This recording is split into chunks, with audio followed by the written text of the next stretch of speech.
നമസ്കാരം. ലോകം ഈ സമയം ഏറ്റവും വലിയ നടുക്കത്തോടെ കാണുകയും കേൾക്കുകയും ചെയ്യുന്ന വാർത്ത ഇറാൻ പ്രസിഡന്റ് ഇബ്രാഹിം റഈസിയുടെ അപകട വാർത്തയാണ്. ഇബ്രാഹിം റഈസിയും ഒപ്പം അവിടുത്തെ വിദേശകാര്യ മന്ത്രിയും മറ്റ് 4 പേരും തകർന്ന ഹെലികോപ്റ്ററിലുണ്ടായിരുന്നു. ഒരാൾ പോലും ജീവനോടെ രക്ഷപ്പെട്ടിട്ടില്ല എന്ന് ഇറാൻ തന്നെ ഈ സമയം സ്ഥിരീകരിക്കുകയാണ്. അവരുടെ മൃതദേഹങ്ങൾ ഈ സംഭവ സ്ഥലത്തു നിന്നും മറ്റൊരിടത്തേക്ക് മാറ്റുകയും നാളെ തലസ്ഥാന നഗരിയിലേക്ക് കൊണ്ടുപോകാനും ചെയ്യുന്നതിനുള്ള നടപടിക്രമങ്ങളൊക്കെ നടക്കുകയാണ്. ഇങ്ങനെ ഒരു വലിയ അപകടം ഉണ്ടായ സന്ദർഭം കൂടി നമ്മുടെ മുന്നിലുണ്ട്. പലസ്തീനെതിരായ ഇസ്രായേൽ ആക്രമണം നടക്കുമ്പോൾ പശ്ചിമേഷ്യ കലുഷിതമായി കൊണ്ടിരിക്കുന്ന ഒരു സാഹചര്യം, അതിൽ ഇറാൻ വലിയൊരു റോൾ വഹിക്കുന്ന ഒരു സാഹചര്യം. അങ്ങനെയൊക്കെ ഉള്ളൊരു ഘട്ടങ്ങളിൽ ഇറാൻ്റെ ഏറ്റവും വലിയ ഭരണാധിപൻ ഇങ്ങനെ ഒരു അപകടത്തിൽ കൊല്ലപ്പെടുമ്പോൾ സ്വാഭാവികമായും അത് അപകടമാണോ അട്ടിമറിയാണോ എന്നുള്ള കാര്യത്തിൽ വലിയ ചോദ്യങ്ങൾ വരുന്ന ഒരു അവസ്ഥ കൂടിയുണ്ട്. അപ്പോൾ നമ്മൾ ആ വിഷയം ആദ്യം സംസാരിക്കുകയാണ്. അജിംസ്, ഇറാൻ ദേശീയ മാധ്യമങ്ങൾക്ക് ഇപ്പോൾ പറയുന്നത്, ഞങ്ങൾ ഒരുപാട് ചോദ്യങ്ങൾ പല മേഖലകളിൽ നിന്ന് വരുന്നുണ്ട്, അതിനൊക്കെ ഉത്തരം കാണുന്നതിനപ്പുറം ഞങ്ങളിപ്പോൾ ഈ മൃതദേഹം സംസ്കരിക്കുന്ന ചടങ്ങുകളൊക്കെ കഴിഞ്ഞിട്ടാവാം എന്ന് പറയുന്നുണ്ട്. അപ്പോൾ എങ്ങനെയാണ് ഈ സാഹചര്യത്തെ നോക്കിക്കാണേണ്ടത്? ഒരു അട്ടിമറി ശ്രമത്തെ നമ്മൾ എത്ര കണ്ട് സംശയിക്കണമേ കേട്ടോ? ഇല്ല, ഇപ്പോൾ പുറത്തു വരുന്ന വിവരങ്ങളനുസരിച്ച് അതൊരു അപകടമരണം മാത്രമാണ്, നമ്മുടെ മുമ്പിലുള്ള വിവരങ്ങളനുസരിച്ച്. പക്ഷേ രാവിലെ ഇദ്ദേഹം മരിച്ചു എന്നുള്ള വാർത്ത സ്ഥിരീകരിക്കുന്ന ആ സമയം മുതൽ ഓൺലൈനിൽ ധാരാളം കോൺസ്പിറസി തിയറികൾ ഉണ്ടായിട്ടുണ്ട്. ആ കോൺസ്പിറസി തിയറികൾക്ക് അങ്ങനെ വാദിക്കാൻ ആവശ്യമായ പശ്ചാത്തല രാഷ്ട്രീയ സാഹചര്യങ്ങൾ കൂടിയുണ്ട്. അതുകൊണ്ടാണ്, കാരണം ഒരു ഹെലികോപ്റ്റർ വ്യൂഹമാണ് അവിടെ നിന്ന് പോകുന്നത്. ഒരു ഹെലികോപ്റ്ററല്ല, മറ്റ് ഹെലികോപ്റ്ററുകളൊന്നും അപകടത്തിൽപ്പെടാതെ ഇത് മാത്രം, അതായത് ഇറാൻ പ്രസിഡന്റ് സഞ്ചരിക്കുന്ന ഹെലികോപ്റ്റർ അപകടത്തിൽ സ്വാഭാവികമായിട്ടുണ്ടാകുന്ന കോൺസ്പിറസി തിയറികളാണ്. പക്ഷെ നമ്മുടെ മുമ്പിൽ ഇപ്പോൾ തെളിവുകളൊന്നുമില്ല. പിന്നെ തെളിവുകൾ എന്ന രീതിയിൽ ചില വീഡിയോകളൊക്കെ പ്രചരിക്കുന്നുമുണ്ട്. ഈ ഹെലികോപ്റ്റർ വീണ് കിടക്കുന്ന ആ വിഷയത്തിൽ തൊട്ടടുത്ത് മറ്റൊരു മലയിൽ ഒരാൾ നടന്നു പോകുന്നതായിട്ട് കാണാമെന്നൊക്കെ റൗണ്ടിട്ട് കാണിച്ചിട്ട് അങ്ങനെ എന്തൊക്കെയോ പ്രചരിക്കുന്നുണ്ട്. ഇങ്ങനെ കോൺസ്പിറസി തിയറി പറയാൻ കാരണം എന്ന് പറഞ്ഞാൽ, ഒന്ന്, ഈ ഗസ ഇസ്രായേൽ യുദ്ധം നടക്കുന്ന സമയമായതുകൊണ്ടും ഈ യുദ്ധത്തിൽ ഹമാസിൻ്റെ സൈഡിൽ നിൽക്കുന്ന, പരസ്യമായി കൂടെ നിൽക്കുന്ന ഒരേ ഒരു രാജ്യം ഇറാനാണ് എന്നുള്ളതുകൊണ്ടും, ഇറാനാണ് അവർക്ക് ട്രെയിൻ ചെയ്യുന്നുള്ളതുകൊണ്ടും ഇസ്രായേലിൻ്റെ മൊസാദ് ഇത് നടത്തി കാണാം എന്ന് സ്വാഭാവികമായ ആളുകൾ ചിന്തിക്കും. എന്ത് സംഭവം ഉണ്ടായാലും അതിന് പിന്നിലാരെന്ന് ചിന്തിക്കുമ്പോൾ ഈ സംഭവത്തിൽ ആദ്യം സംശയിക്കുന്നത് മൊസാദിനെയാണ്. പക്ഷേ ഇസ്രായേൽ പറഞ്ഞു ഞങ്ങൾ അതിൽ പങ്കാളികളല്ല എന്ന് പറയുകയും ചെയ്തു. ഇതിലേറ്റവും അതിലും കൂടുതൽ ആളുകൾ സംശയം ഉന്നയിക്കാനുള്ള ഏറ്റവും പ്രധാനപ്പെട്ട കാര്യം ഇത് അസർബൈജാൻ്റെ സാന്നിധ്യമാണ്. കാരണം ഇബ്രാഹിം റഈസി ഒരു ഡാം ഉദ്ഘാടനം ചെയ്തിട്ട് തിരികെ മടങ്ങുകയാണ്. ആ ഡാം ഉദ്ഘാടനം ചെയ്യുന്നത് അസർബൈജാൻ്റെ ബോർഡറിലാണ്. ആ ഉദ്ഘാടന ചടങ്ങിന് തൊട്ട് മുമ്പ് തന്നെ അസർബൈജാൻ പ്രസിഡൻറ്റും ഇറാൻ പ്രസിഡന്റും തമ്മിൽ കൂടിക്കാഴ്ച നടത്തുകയും ചെയ്തു. ആ കൂടിക്കാഴ്ചയ്ക്ക് വലിയ രാഷ്ട്രീയ പ്രാധാന്യമുണ്ട്. അതിൻ്റെ കാരണം കഴിഞ്ഞ വർഷം ഈ സമയത്തൊക്കെ ഇറാനും അസർബൈജാനും തമ്മിലുള്ള നയതന്ത്ര ബന്ധം വല്ലാതെ ഉലഞ്ഞു നിൽക്കുന്നൊരു സമയമായിരുന്നു. അത് പല കാരണങ്ങളുണ്ട്. ഒന്ന്, അസർബൈജാൻ അർമേനിയ യുദ്ധത്തിൽ ഇറാൻ അർമേനിയയുടെ ഒപ്പമാണ് നിന്നത്. കാരണം അർമേനിയയുമായും ഇറാൻ അതിർത്തി പങ്കിടുന്നുണ്ട്, അവരുമായിട്ടുള്ള ബന്ധങ്ങളുണ്ട്. മറുവശത്ത് അസർബൈജാനെ ആ യുദ്ധത്തിൽ പിന്തുണയ്ക്കുന്ന ഇസ്രായേലാണ്. ഇസ്രായേലും അസർബൈജാനും തമ്മിൽ അടുത്ത ബന്ധമുണ്ട്. അതിൻ്റെ കാരണം ഇസ്രായേലിലേക്ക് എണ്ണ കയറ്റുമതി ചെയ്യുന്ന രാജ്യമാണ് അസർബൈജാൻ. മറ്റൊന്ന്, ഈ അർമേനിയയുമായുള്ള യുദ്ധത്തിൽ, അതായത് അസർബൈജാൻ്റെ ഭൂപ്രദേശത്തിനകത്തുള്ള അർമേനിയക്കാർ ഭൂരിഭാഗം വരുന്ന ഒരു പ്രദേശം, ആ പ്രദേശത്തെ ജോലിയുള്ള തർക്കമാണ് അർമേനിയയും അസർബൈജാനും തമ്മിലുള്ള യുദ്ധത്തിലേക്ക് നയിച്ചത്. അപ്പോൾ ആ വിഷയത്തിൽ എന്തുകൊണ്ട് അസർബൈജാൻ ഇസ്രായേലിൻ്റെ സഹായം തേടി ഇസ്രായേലുമായി കൂട്ടുകൂടുകയും ചെയ്യുന്നു എന്നുള്ളൊരു പ്രധാനപ്പെട്ട ക്വസ്റ്റ്യനാണ്. അതിൻ്റെ പ്രധാനപ്പെട്ട കാരണം, ഈ അർമേനിയ എന്ന് പറയുന്നത് അസർബൈജാൻ്റെ അകത്തൊരു ന്യൂനപക്ഷ വിഭാഗമാണ് അർമേനിയൻ വംശജർ. അപ്പോൾ അവർക്കെതിരെ നടത്തുന്ന ഏത് സൈനിക നീക്കത്തെയും ഒരു വംശഹത്യാ സ്വഭാവത്തിലായിരിക്കും അന്താരാഷ്ട്ര വേദികളിൽ വ്യാഖ്യാനിക്കപ്പെടുക എന്നുള്ളതുകൊണ്ട്, പ്രത്യേകിച്ചും അമേരിക്കയിൽ അതിന് തങ്ങൾക്ക് അനുകൂലമായ ഒരു രാഷ്ട്രീയ പിന്തുണ നേടിയെടുക്കണമെന്നുള്ളതുകൊണ്ടാണ് ഇസ്രായേലുമായി അവർ കൂട്ടുകൂടുന്നത്. ഇസ്രായേലുമായി കൂട്ടുകൂടുന്ന ലക്ഷ്യം അമേരിക്കയിലെ ജൂത ലോബിയുടെ സഹായത്തോടെ ഇതൊരു വംശഹത്യൊന്നുമല്ല, അതൊരു അതിർത്തി തർക്കമാണ് എന്ന രീതിയിൽ വരുത്തി തീർക്കുക എന്നുള്ളതായിരുന്നു. അർമേനിയയെ ഇറാൻ പിന്തുണയ്ക്കുന്നതിൻ്റെ കാരണം, ഇപ്പോൾ അസർബൈജാനിലുള്ളത് ഷിയ മുസ്ലിങ്ങളാണ്, ഇറാനിലുള്ളതും ഷിയ മുസ്ലിങ്ങളാണ്. അർമേനിയ ഒരു ക്രിസ്ത്യൻ രാജ്യമാണ്. എന്നിട്ടും ഇറാൻ എന്ത് ചെയ്യുന്നു? അസർബൈജാനെ പിന്തുണയ്ക്കാതെ അർമേനിയയെ പിന്തുണയ്ക്കുന്നതിൻ്റെ കാരണം ജിയോ പൊളിറ്റിക്കലായിട്ടുള്ള കാരണങ്ങളാണ്. കാരണം അസർബൈജാൻ വേറൊരർത്ഥത്തിൽ ഇറാൻ്റെ രാഷ്ട്രീയ ശത്രുവായ തുർക്കിയുമായി വളരെ അടുത്ത ബന്ധം പുലർത്തുന്ന ഒരാളാണ്. അതുകൊണ്ട് അസർബൈജാനെയല്ല പിന്തുണയ്ക്കേണ്ടത്, ഈ വിഷയത്തിൽ അർമേനിയയാണ് എന്ന് ഇറാൻ തീരുമാനിക്കുകയാണ്. അപ്പോൾ വംശീയത, മതം, മറ്റു കാര്യങ്ങളെക്കാൾ അപ്പുറം ഒരു ജിയോ പൊളിറ്റിക്കലായ കാരണം അസർബൈജാനുമായിട്ടുള്ള ബന്ധത്തിലും ബന്ധം ഉലഞ്ഞതിലും ഇറാനുണ്ട്. അപ്പോൾ അങ്ങനെ ഉലഞ്ഞ ബന്ധം കുറേ കൂടി സുദൃഢമാവുകയാണ്. അതിൽ വളരെ പ്രധാനപ്പെട്ട റോൾ വഹിക്കുന്ന ഒരാളായിരുന്നു ഈ വിദേശകാര്യമന്ത്രിയായ അദ്ദേഹത്തിൻ്റെ പേര് അബ്ദുല്ലാഹിയാൻ. അപ്പോൾ അങ്ങനെ ഒരു ബന്ധം ഊഷ്മളമായി വരുന്ന സാഹചര്യത്തിലാണ് അവിടെ നിന്ന് തിരികെ വരുമ്പോൾ ഈ ഹെലികോപ്റ്റർ അപകടത്തിൽപ്പെടുന്നത്. അപ്പോൾ കോൺസ്പിറസി തിയറിസ്റ്റുകൾ കുറേ കാര്യങ്ങൾ പറയുന്നുണ്ട്. ഇപ്പോൾ ഇറാൻ ഔദ്യോഗികമായി പുറത്തുവിട്ടു, ഈ ഹെലികോപ്റ്ററിൽ ഉണ്ടായിരുന്ന ആളുകളുടെ പേര് പുറത്തുവിട്ടപ്പോൾ ഐഡൻറ്റിറ്റി വെളിപ്പെടുത്താത്തതോ അറിയാത്തതോ ആയ 3 പേരുടെ പേരുകൾ പറയുന്നുണ്ട്. അതിലൊരാൾ ഹെലികോപ്റ്ററിൻ്റെ പൈലറ്റാണ്, മറ്റൊരാൾ ഇദ്ദേഹത്തിൻ്റെ പ്രസിഡൻറ്റിൻ്റെ സെക്യൂരിറ്റി ഗാർഡായ IRGS, അതായത് ഇറാൻ റവല്യൂഷണറി ഗാർഡിലെ പെട്ട ഒരാളാണ്. അയാളുടെ പേരും പറഞ്ഞിട്ടില്ല, മറ്റൊരാളുടെ കൂടി പേര് പറഞ്ഞിട്ടില്ല. ബാക്കിയുള്ളവർ ഒരാൾ ഈ അവിടുത്തെ ഒരു പള്ളി ഇമാമോ ഖത്തീബോ മറ്റോ ആണ്. അപ്പോൾ ഇങ്ങനെ പേരുകൾ പുറത്തുവിടുമ്പോഴുള്ള ഒരു പ്രശ്നം, ഒരു പേര് തിരിച്ചറിയാത്ത ഒരാളാണ് ഹെലികോപ്റ്ററിലെ പൈലറ്റ് എന്ന് പറയുന്നത് ആളുകളിൽ സംശയം ഉണ്ടാകുമല്ലോ. അങ്ങനെയുള്ള നിരവധി സംശയമാണ് ഇപ്പോൾ പ്രചരിക്കുന്ന ഒരു കോൺസ്പിറസി തിയറി. അങ്ങോട്ട് പറത്തിയ പൈലറ്റല്ല, തിരിച്ചിങ്ങോട്ട് പറത്തിയതെന്നൊക്കെയാണ്. അതായത് ആ പൈലറ്റ് ഒരു മൊസാദ് ഏജൻ്റ് ആയിരുന്നു എന്നൊക്കെ പറയുന്നുണ്ട്. അപ്പോൾ അതുകൊണ്ടാണ് ഈ കോൺസ്പിറസി തിയറി, ഇത്തരം സങ്കീർണമായ രാഷ്ട്രീയ സാഹചര്യങ്ങൾ ഉള്ളതുകൊണ്ടാണ് ഈ മരണം ഒരു സാധാരണ അപകട മരണമല്ല എന്ന് ആളുകൾ സംശയിക്കാനുള്ള കാരണം. അതിലാരും തെറ്റു പറയാനും പറ്റില്ല.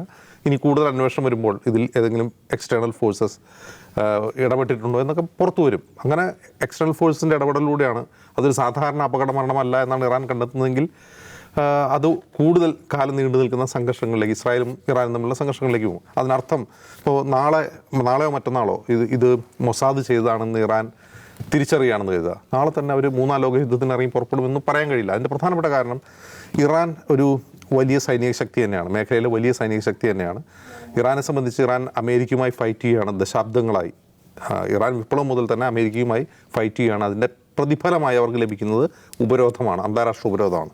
അപ്പോൾ ഈ അന്താരാഷ്ട്ര ഉപരോധത്തെ നേരിട്ട് കഴിഞ്ഞ 10-45 വർഷമായി അവർ ലോകവേദിയിലുണ്ട്. ലോകത്തൊരു വലിയ ശക്തിയായി, സൈനിക, സാമ്പത്തിക, നയതന്ത്ര ശക്തിയായി ഇറാൻ നിലനിൽക്കുകയാണ്, രാഷ്ട്രീയ ശക്തിയായി നിലനിൽക്കുകയാണ്. അപ്പോൾ അവർക്ക് സ്വാഭാവികമായും വരാവുന്ന ചില വൾണറബിലിറ്റീസ് ഉണ്ട്. ഇപ്പോൾ ഉദാഹരണത്തിന് ഈ അപകടത്തിൽപ്പെട്ട ആ ഹെലികോപ്റ്റർ കനേഡിയൻ മെയ്ഡാണ്. അതായത് വിയറ്റ്നാം യുദ്ധകാലത്ത് മുതൽ ഉപയോഗിച്ച് വരുന്ന ഒരു മോഡൽ ഹെലികോപ്റ്ററാണ്. അപ്പോൾ ആ ഹെലികോപ്റ്റർ അപകടത്തിൽപ്പെടാനുള്ള കാരണമായിട്ട് ഏവിയേഷൻ വിദഗ്ധർ പറയുന്നതിൻ്റെ കാരണം അത് മെയിൻറ്റെയിൻ ചെയ്യാൻ ആവശ്യമായ സാങ്കേതിക വിദ്യ പോലും ഈ ഉപരോധം മൂലം ഇവർക്ക് ലഭ്യമല്ല എന്നുള്ളതാണ്. ഒരു പുതിയ ഹെലികോപ്റ്റർ വാങ്ങുക എന്നുള്ളതല്ല, നിലവിലുള്ള ഹെലികോപ്റ്റർ മെയിൻറ്റെയിൻ ചെയ്യാൻ പോലും ഉള്ള സാങ്കേതിക വിദ്യ അവർക്ക് ലഭിക്കില്ല. അത് ഈ ഉപരോധം കാരണം വരുന്ന പ്രശ്നമാണ്. അങ്ങനെ പലതരത്തിലുള്ള ദൗർബല്യങ്ങളുള്ള രാജ്യം കൂടിയാണ് ഇറാൻ. നമ്മൾ ശ്രദ്ധിക്കേണ്ട ഒരു കാര്യം, ഇറാൻ്റെ ആണവശാസ്ത്രജ്ഞന്മാരെ ഒന്നൊന്നായി മൊസാദ് കൊന്നൊടുക്കുകയാണ്. ഇറാനകത്ത് ഇറാൻ്റെ കമാൻഡേഴ്സിനെ കൊല്ലുന്നു, സൈനിക മേധാവികളെ കൊല്ലുന്നു. ആ സൈനിക മേധാവിയുടെ ചരമവാർഷികത്തിൽ ബോംബ് സ്ഫോടനം ഉണ്ടായി 100 കണക്കിന് ആളുകൾ മരിക്കുന്നു. അപ്പോൾ അങ്ങനെ ഒരു എക്സ്റ്റേണൽ ഫോഴ്സിന് എളുപ്പത്തിൽ അവർക്കകത്ത് കടന്നു കയറുന്ന കുഴപ്പങ്ങൾ ഉണ്ടാക്കുക, ഭീകരാക്രമണങ്ങൾ നടത്തുക, അവരെ കമാൻഡേഴ്സിനെ വധിക്കാൻ കഴിയുന്ന ഒരു സിറ്റുവേഷൻ ഉണ്ടെങ്കിൽ ഇറാൻ അത്ര ഒരു സെക്യൂർ ആയിട്ടുള്ള പൊസിഷനിലല്ല എന്നാണ് നമ്മൾ മനസ്സിലാക്കേണ്ടത്. ഇപ്പോൾ ഇറാൻ ഇപ്പോൾ ഈ വിഷയങ്ങളിൽ ഇറാൻ്റെ നയതന്ത്ര കേന്ദ്രങ്ങൾ ഇസ്രായേൽ ആക്രമിച്ചപ്പോൾ അതിന് മറുപടിയായിട്ട് മിസൈലൊക്കെ അയച്ചിരുന്നു. പക്ഷെ അതുപോലെയല്ലല്ലോ, ഒരു രാജ്യത്തിൻ്റെ അകത്ത് കയറി അവിടെ ഭീകരാക്രമണം നടത്തുക, അവരുടെ സൈനിക നേതാക്കളെ കൊല്ലുക. ഇപ്പോൾ ഇതൊരു അസാസിനേഷൻ ആണെങ്കിൽ അവരുടെ പ്രസിഡന്റിനെ കൊല്ലുക എന്ന് പറഞ്ഞാൽ ഇറാൻ അങ്ങനെ ഒരു സേഫ് ആയിട്ടുള്ള പൊസിഷനിലല്ല എന്നാണ് നമ്മൾ മനസ്സിലാക്കേണ്ടത്. അതിൽ ലൂപ്പ് ഹോൾസ് ഉണ്ട്, അവരുടെ സുരക്ഷയിൽ ലൂപ്പ് ഹോൾസ് ഉണ്ട്. അതൊരു ആണവ രാജ്യമാണ്. എന്നിട്ടുകൂടി അവരുടെ പ്രധാനപ്പെട്ട കീ ആയിട്ടുള്ള പേഴ്സണാലിറ്റികളെ വേറൊരാൾക്ക് കൊല്ലാൻ പറ്റുന്നുണ്ടെങ്കിൽ, അസാസിനേഷൻ നടത്താൻ പറ്റുന്നുണ്ടെങ്കിൽ, അല്ലെങ്കിൽ ഇപ്പോൾ അവരുടെ പ്രസിഡന്റിനെ പോലും അങ്ങനെ കൊന്നതാണെങ്കിൽ അവർ ശരിക്കും സൂക്ഷിക്കണം. കാരണം അവരുടെ സൈഡിലുള്ളത് ആരാണ്? സൈഡ് എന്ന് പറഞ്ഞാൽ ഒരു സൈനിക സഖ്യമൊന്നുമില്ലെങ്കിലും റഷ്യയാണ് അവരെ രാഷ്ട്രീയമായി പിന്തുണയ്ക്കുന്നത്, നയതന്ത്രപരമായി ചൈനയും അവരെ പിന്തുണയ്ക്കുന്നുണ്ട്. എന്നിട്ടുകൂടി അവർ സൈനികമായി സുരക്ഷിതമല്ല എന്നാണ് അതിൽ നിന്ന് മനസ്സിലാക്കേണ്ടത്. അപ്പോൾ ഒരു രാജ്യത്തിന് ഇപ്പോൾ പട്ടാളക്കാരുടെ എണ്ണം വെച്ച് നോക്കിയാൽ ഇറാൻ ആ മേഖലയിലെ ഏറ്റവും വലിയ സൈനിക ശക്തിയായിരിക്കാം. പക്ഷേ ടെക്നോളജി, അതുപോലെ ഈ ടെക്നോളജിയുടെ അപ്ഡേഷൻ അങ്ങനെ 2 കാര്യങ്ങളുണ്ടല്ലോ. ഈ ഉപരോധം മൂലം ഇത്തരം കാര്യങ്ങളൊന്നും അവർക്ക് മുന്നോട്ട് പോകാൻ കഴിയുന്നില്ല. സാമ്പത്തികമായുള്ള പ്രശ്നങ്ങൾ, അത് മാത്രവുമല്ല ഇൻറ്റേർണലായി, ആഭ്യന്തരമായി അവർക്കെതിരെ, ഇറാൻ ഭരണകൂടത്തിനെതിരെ, ഇറാൻ എസ്റ്റാബ്ലിഷ്മെൻറ്റിനെതിരെ അതിന് ആഭ്യന്തരമായി തന്നെയുള്ള വിമത ശബ്ദങ്ങൾ, അവിടെ നിന്ന് പലായനം ചെയ്തിട്ടുള്ള ആളുകൾ, അവർ അന്താരാഷ്ട്ര സമൂഹത്തിൽ നിന്നുകൊണ്ട് ഇറാനെതിരെ നടത്തുന്ന പ്രൊട്ടസ്റ്റ്, ഇറാൻ ഒരു ഹാർഡ് ലൈനർ തിയോക്രാറ്റിക് സ്റ്റേറ്റ് എന്ന നിലയിൽ ഇപ്പോൾ 79 ഇസ്ലാമിക വിപ്ലവം എന്നൊക്കെ അവർ പറയുമെങ്കിലും അത് പരിണമിച്ച് എന്തായി മാറി? ഒരു തിയോക്രാറ്റിക് സ്റ്റേറ്റ് ആയിട്ടാണ് മാറിയത്. കാരണം ഒരു ജനാധിപത്യപരമായ ഒരു പാർലമെൻ്റ് ഉണ്ട്, അതിനൊരു പ്രസിഡന്റ് ഉണ്ടെങ്കിൽ പോലും ആ പ്രസിഡന്റിനും മുകളിലാണ് ഈ പറയുന്ന സുപ്രീം ലീഡറുടെ പദവി. ആ സുപ്രീം ലീഡർ എന്ന് പറയുന്ന ഒരു മതമേധാവിയാണ്. അപ്പോൾ ഒരർത്ഥത്തിലൊരു തിയോ ഡെമോക്രാറ്റിക് സ്റ്റേറ്റ് എന്നാണ് ഇറാനെ പറയുക. ജനാധിപത്യമുണ്ട്, ബാലറ്റുണ്ട്, ആളുകൾ തിരഞ്ഞെടുക്കുന്നുണ്ടെങ്കിൽ പോലും പാർലമെൻറ്റ് പാസ്സാക്കുന്ന നിയമത്തെ പോലും റദ്ദാക്കാൻ കഴിയുന്ന അധികാരമുള്ള ഒരു സുപ്രീം ലീഡർ അവിടെ ഉണ്ട് എന്ന നിലയിൽ അതൊരു സെമി തിയോക്രാറ്റിക് സ്റ്റേറ്റ് തന്നെയാണ്. അതുമാത്രമല്ല, വളരെ ഹാർഡ് ലൈൻ ഷിയ രാഷ്ട്രീയം പറയുന്ന, രാഷ്ട്രീയം പ്രൊപ്പഗേറ്റ് ചെയ്യുന്ന ഒരു രാജ്യം എന്ന നിലയിൽ ഒരു വശത്ത് ഉപരോധം, മറുവശത്ത് ഇത്തരം ഇവരുടെ ഒരു ഐഡിയോളജിക്കൽ കടുംപിടുത്തം, മറ്റൊന്ന് ഈ സുരക്ഷാ രംഗത്തുണ്ടാകുന്നവരുടെ വീഴ്ച എന്നർത്ഥത്തിൽ ഇറാൻ വളരെ ശരിയായി വിലയിരുത്തിയാൽ അവർ പ്രതിസന്ധിയിൽ തന്നെയാണെന്ന് ഈ അപകടത്തോടെ തെളിയുകയാണ്. നിഷാദ്, ഇറാൻ എന്താണെന്ന് നമുക്കറിയാം, അവരുടെ ഒരു പൊസിഷൻ, പ്രത്യേകിച്ച് ഈ സാഹചര്യം ഒക്കെ നമുക്കറിയാം. അപ്പോൾ ഈ ഒരു മരണം ഉണ്ടാക്കാൻ പോകുന്ന ഇമ്പാക്റ്റുകൾ ഏതൊക്കെ തരത്തിലായിരിക്കും? ഈ മരണം സീരിയസ്ലി ഇപ്പം ഇറാനെ സംബന്ധിച്ച് നോക്കൂ, ഇപ്പോൾ പശ്ചിമേഷ്യയിലെ ഈ കോൺഫ്ലിക്റ്റിനകത്ത് ഇറാൻ എടുക്കുന്ന ഒരു പൊസിഷൻ എന്താണെന്ന് നമ്മൾ കാണുന്നുണ്ട്. ഹമാസിൻ്റെ കാര്യത്തിൽ അവരെടുക്കുന്ന സമീപനം നമ്മൾ കാണുന്നുണ്ട്. ഒപ്പം മേഖലയിൽ ഇസ്രായേലിനെതിരെ പടപൊരുതിക്കൊണ്ടിരിക്കുന്ന പ്രോക്സി യൂണിറ്റുകൾക്ക് അവർ നൽകുന്ന സഹായവും പിന്തുണയും എന്താണെന്ന് നമ്മൾ കാണുന്നുണ്ട്. നോക്കൂ, ഏറ്റവും അവസാനം ഇസ്രായേലിനെ നേരിട്ട് ആക്രമിക്കുക എന്നൊരു തീരുമാനത്തിലേക്ക് പോലും എത്തുകയും അത് നടപ്പിലാക്കുകയും ചെയ്തു ഇറാൻ എന്നത് വളരെ മേജർ ഡെവലപ്മെൻ്റ് ആയിട്ട് കാണണം. അങ്ങനെ ഇരിക്കെ എന്ന് വെച്ചാൽ റഷ്യയുമായി നല്ല ബന്ധം ഉണ്ടാക്കുന്നു, ചൈനയുമായി നല്ല ബന്ധം ഉണ്ടാക്കുന്നു, റഷ്യയുമായിട്ട് മികച്ച ആയുധ ഇടപാടുകൾ ഉണ്ടാക്കുന്നു. ഇപ്പോൾ ഈ കൊല്ലപ്പെട്ട ഇവരുടെ വിദേശകാര്യമന്ത്രി അത്തരം റഷ്യൻ എൻഗേജ്മെൻറ്റിൽ നിർണായകമായ പങ്കാളിത്തം വഹിച്ചിരുന്ന ഒരാളാണ്. അപ്പോൾ അവിടെ അമേരിക്കയ്ക്കും ഇസ്രയേലിനെതിരെ കുറച്ചുകൂടി പ്രായോഗിക സ്വഭാവത്തിലുള്ള ഒരു എതിർ ശബ്ദമായിട്ട് അവർ വളർന്നു വന്നുകൊണ്ടിരിക്കുകയാണ്. ഇത്തരം ഒരു ഗുരുതരമായ അപകടം അവരുടെ രാജ്യത്തിനകത്ത് ഉണ്ടാകുന്നതെന്ന് കാണുക.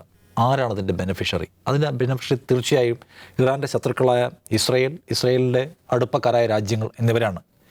നമ്മൾ കാണേണ്ട ഒരു കാര്യം, അതുകൊണ്ട് തന്നെ നിശ്ചയമായും നമ്മുടെ സംശയത്തിൻ്റെ ഏറിയ പങ്കും മാറ്റിവെക്കേണ്ടത് ഇതൊരു പ്ലാൻഡ് അസാസിനേഷൻ ആവാനുള്ള സാധ്യതയിലേക്കാണ്. ഇസ്രയേൽ അപ്പുറത്തെ രാജ്യത്തിൻ്റെ ചീഫിനെ കൊല്ലാൻ ധൈര്യപ്പെടുമോ? അങ്ങനെ കൊല്ലുമ്പോൾ സ്വാഭാവികമായും ഒരു റിട്ടാലിയേഷൻ്റെ സാധ്യതയില്ലേ? ആ റിട്ടാലിയേഷൻ മേഖലയാകെ വലിയ യുദ്ധത്തിലേക്ക് തള്ളിവിടില്ലേ? ആ യുദ്ധം ഇറാനെപ്പോലെ ഇസ്രയേലിനും പരിക്കുണ്ടാക്കില്ലേ എന്ന ലോജിക്ക് വെച്ച് വേണമെങ്കിൽ നമുക്ക് ചിന്തിക്കാം. പക്ഷേ അതിനകത്തൊരു ഉത്തരത്തിൻ്റെ ഒരു ഭാഗം അജിംസ് നേരത്തെ പറഞ്ഞു കഴിഞ്ഞു. കാരണം ഇറാനെ സംബന്ധിച്ച് ഇറാന് ഒരു നിലയ്ക്കും ഒരു ഫുൾ ഫ്ലഡ്ജായി യുദ്ധം ഏറ്റെടുക്കാൻ കഴിയാത്ത പ്രതിസന്ധി അവരുടെ മുമ്പിലുണ്ട്. അവർ ഇറാനുമായിട്ട് 8 വർഷം യുദ്ധം ചെയ്ത ശേഷം ശരിയാണ് വളരെ തകർച്ചയാണ് അഭിമുഖീകരിച്ചത്. 4 പതിറ്റാണ്ടിലധികം കാലമായിട്ട് അവരെന്താണ് ഉപരോധങ്ങളുടെ നടുവിൽ കിടക്കുകയാണ് ആ രാജ്യം. അവർക്ക് ഒരു യുദ്ധത്തിലേക്ക് പൂർണ്ണാർത്ഥത്തിൽ ഇറങ്ങിപ്പുറപ്പെടാൻ കഴിയില്ല.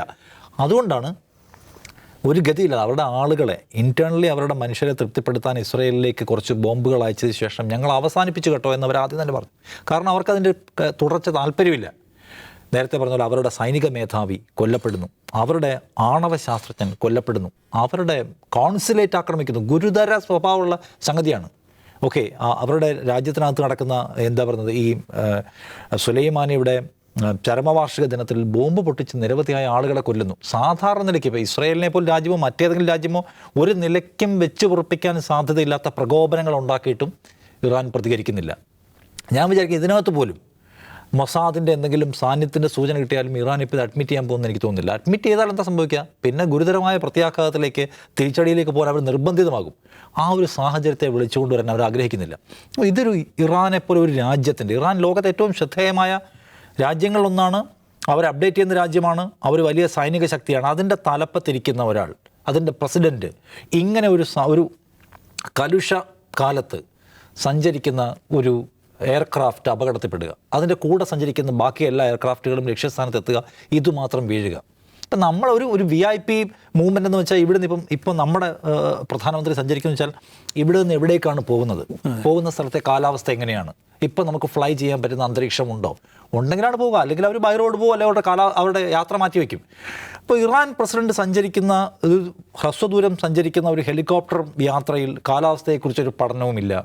രണ്ടുപേരും കൂടി 2 പ്രധാനപ്പെട്ട VIP ഒരുമിച്ചൊരു എയർക്രാഫ്റ്റിനകത്ത് കയറുക, അതുപോയൊരു മലയിടുക്കിൽ തട്ടി വീഴുക, ആൾ കൊല്ലപ്പെടുക. ഈ സമീപകാലത്ത് നമ്മൾ അങ്ങനെ ഭയങ്കര VIP രാജ്യത്തലവന്മാരൊക്കെ ഇങ്ങനെ കൊല്ലപ്പെട്ടതിൻ്റെ കഥ കേട്ടിട്ടില്ല. അപ്പോൾ അതുകൊണ്ട് സ്വാഭാവികമായിട്ടും അതിനകത്ത് സംശയത്തിൻ്റെ മുന്ന ഉയർന്നു വരുന്നുണ്ട്. ഇസ്രായേലിനെ സംബന്ധിച്ച് ഇസ്രായേൽ അവരുടേതല്ലാത്ത മണ്ണിൽ ഇപ്പോൾ ഈ സ്ഥലത്ത് പോയി ആളുകളെ കൊല്ലുന്നതിൽ എക്സ്പീരിയൻസ് ഉള്ള, അത്തരം ചരിത്രമുള്ള, അതിനൊരു മടിയും കാണിച്ചിട്ടില്ലാത്ത, ആളുകളുടെ പദവിയും റാങ്കും ഒന്നും നോക്കാതെ ആളുകളെ കൊന്നു കളഞ്ഞ പാരമ്പര്യമുള്ള ഒരു രാജ്യമാണ്. യാസർ അറാഫത്തിനെ കൊന്നത് അവരാണ് എന്ന കഥ നമ്മുടെ മുമ്പിലുണ്ട്. അവർ ഹമാസിൻ്റെ സുപ്രീം ലീഡറിനെ കൊന്നു കളഞ്ഞിട്ടുണ്ട്. വേറെ ഒരുപാട് തരത്തിലുള്ള ഓപ്പറേഷൻസ് നടത്തിയിട്ടുള്ള രാജ്യമാണ്. അവരെ സംബന്ധിച്ച് ഇറാനെ ഇപ്പോൾ ഡീസ്റ്റെബിലൈസ് ചെയ്യുക, ശിഥിലീകരിക്കുക എന്ന അവരുടെ മുമ്പിൽ ആവശ്യമാണ്. കാരണം എന്താണ്, ഇറാനാണ് ഇതിനകത്തെല്ലാം ആവശ്യമായ ഈ ലെബനനിലെ പ്രോക്സികൾക്കായാലും ഹമാസിനായാലും എല്ലാ സഹായവും ചെയ്തു കൊടുക്കുന്നതെന്ന് മാത്രമല്ല, ഇറാൻ ഒറ്റയ്ക്കല്ല, ഇറാൻ പല രാജ്യങ്ങളുമായി ബാന്ധവം ഉണ്ടാക്കി കൂടുതൽ ശക്തി ആവുകയും കൂടുതൽ ഇസ്രായേൽ അമേരിക്കൻ സഖ്യത്തിനെതിരായിട്ടുള്ള മൂവുകളിൽ കൂടുതൽ ശ്രദ്ധ കേന്ദ്രീകരിക്കുകയും ചെയ്യുന്നുണ്ട്. ഇപ്പോൾ ഇസ്രായേലിന് ഇറാൻ്റെ അകത്തൊരു ആഭ്യന്തരമായ ശൈഥില്യം ഉണ്ടാവുകയും റയീസിയെ സംബന്ധിച്ച് അയാൾ കുറച്ചുകൂടി വിഷണറിയായ എങ്ങനെ ഇറാനെ മുന്നോട്ട് കൊണ്ടുപോകണം, അതിൻ്റെ ആണവശാസ്ത്ര പദ്ധതികൾ എന്ന് മാത്രം അതിനെക്കുറിച്ച് കൂടുതൽ അഗ്രസീവായ സമീപനമെടുത്ത, അയൽരാജ്യ ബന്ധങ്ങളിൽ കൂടുതൽ വിഷണറിയായ ആളായിരുന്നു.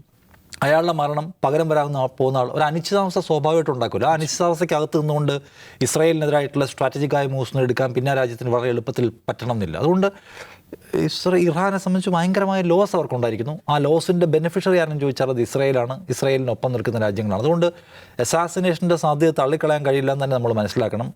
അസാസിനേഷൻ്റെ സാധ്യത ഇറാൻ്റെ മുമ്പിൽ വന്നാൽ പോലും ഇറാന് പ്രതികരിക്കാൻ കഴിയാത്തത് പരിമിതാവസ്ഥ അവരുടെ മുമ്പിലുണ്ട്. അപ്പോൾ അതുകൊണ്ട് ഇറാൻ ഇത് പെട്ടെന്ന് കണ്ടെത്തി ഇത് സ്ഥിരീകരിച്ച് അവരൊരു തുടർ നടപടിയിലേക്ക് പോകുമെന്ന് വിചാരിക്കാൻ നിവൃത്തിയില്ല. ഇറാൻ്റെ ഈ സമീപകാല ചരിത്രം എടുത്താൽ അതിൻ്റെ തുടർച്ചയായ ഡിഫീറ്റുകൾ, പരാജയങ്ങൾ വിട്ടുവീഴ്ച, അതിൻ്റെ ഒരു ഏറ്റവും വില കൂടിയ ആവർത്തനങ്ങളിലൊന്നായിട്ട് വേണം ഇതിനെ കാണാൻ. ഇനിയിപ്പം മൊസാദ് അല്ല ഇത് ഓപ്പറേറ്റ് ഇല്ലെങ്കിൽ കൂടി ഇസ്രായേലിനെ സംബന്ധിച്ച് സന്തോഷത്തിൻ്റെ ദിവസമാണ്. ഇസ്രായേലിനെ സംബന്ധിച്ച് അപ്പുറത്തെ രാജ്യത്തുണ്ടാകുന്ന വലിയൊരു വിനാശം സ്വാഭാവികമായിട്ടും അവരുടെ സന്തോഷത്തിൻ്റെ ദിവസമാണ്. സോ ഇസ്രായേലിന് അമേരിക്കന് വിരുദ്ധ ചേരിക്ക് ഉണ്ടായിട്ടുള്ള വലിയ ലോസാണ്, അത് തർക്കമില്ല. അതിൻ്റെ പിന്നിൽ ഇസ്രായേൽ ഉണ്ടെങ്കിലും ഇല്ലെങ്കിലും തീർച്ചയായും പലതരം തിരിച്ചടികൾ ഇറാൻ നേരിട്ടിട്ടുണ്ടെങ്കിലും ചരിത്രത്തിലെ ഏറ്റവും വലിയ നഷ്ടം നേരിട്ട ഒരു സമയം കൂടിയാണ് ഇറാൻ. അവർ അതിനെത് എങ്ങനെ നേരിടും, എന്ത് ഇമ്പാക്റ്റ് ഇത് അസാസിനേഷൻ ആണെങ്കിൽ തന്നെ എന്ത് ഇമ്പാക്റ്റ് അത് ഉണ്ടാക്കും എന്നൊക്കെ നമ്മൾ കാത്തിരുന്ന് കാണുക മാത്രമേ നിവൃത്തിയുള്ളൂ.